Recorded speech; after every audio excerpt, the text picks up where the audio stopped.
चुनरी मांगाएर हे हमो अपने बारे अपना पहिरै बारे अपना पहिरै बारे बहिनी चढी गयो सनमै के यङ्गिया त जय जय कर करै जय जय कर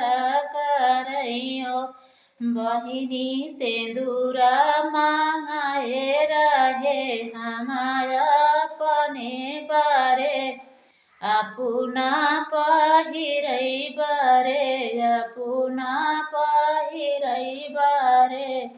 बहिनी चढी गयो सनमै के मागिया त जय जय कर करौ जय